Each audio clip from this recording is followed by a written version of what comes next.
Ушул жердеби? Кудус биз турган жердеби?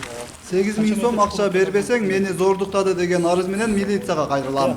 Дал ушул талап 22 жаштагы кызды муунтуп өлтүрүүгө себеп болгонун, кылмышка шектүү айтат. Жалал Абад шаарынын Загорная көчөсүндөгү бул турак үйүнүн короосунда дал ошол маркумдун денеси кылмыш ишин жашыруу үчүн көмүлгөн. Бул кыз ошо салмада иштейт эле. Ошол жакта иш кылып атканда ошо кумшубак кылып аттым ошол жерден. Ошол жерден таанышып калдык эле. Ал багындагы жармаш багындагы деп кой десем болот. Анан 10 күн ишти бүтүрүп, 10 күндөн кийин туулган күнгө барып, туулган күндү өткөрүп үйгө келсем, үйдө келип отурсам 1 саат отурдум. Анан кыдырып келди аркамдан.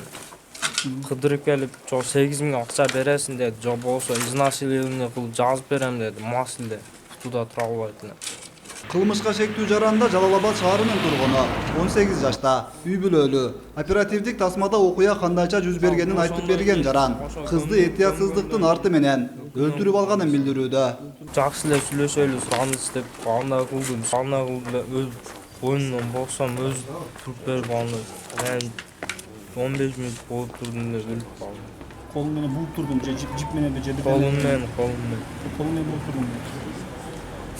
Анан эмне кылды? Ошо эле 15 000 теңге кой берсем өзүгө суу куюп бердим, өзүгө.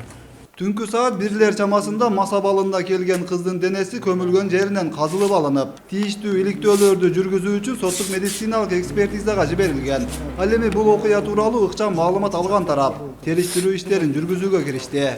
Оперативдик иликтөө иштердин негизинде Пери деген кызды үйүнөн өлтүрүп көмүп салган тууралуу факт аныкталды.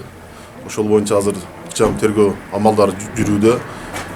Кыздын өздүгүн аныктоо боюнча оперативдик иштер аткарылууда. Учурда кылмышка шектүү Жалал Абад шаардык ички иштер бөлүмүнүн убактылуу кармоочу жайына киргизилген. Адам өлтүрүү фактысы боюнча кылмыш иши козголгон. Ал эми маркумдун денеси жакындарына берилген.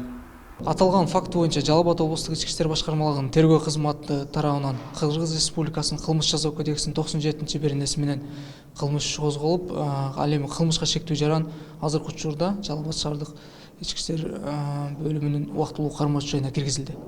Бул кылмыш тууралуу ыкчам маалымат ушул жылдын 23-ноябрь күнү саат 15:30 чамасында Жалал Абад областы боюнча транспорттук ички иштер бөлүмүнүн кызматкерлери тарабынан жүргүзүлгөн нелегал атайын иликтөө иштеринин жүрүшүндө аныкталган. Эске салсак, өткөн жылы Абад таксинин айдоочусу да адам өлтүрүү фактысы менен кармалган. Алда таанышкысы зордуктадым деп милицияга кайрылаарын айтып коркуткандан соң өлтүргөнүн ачыктаган.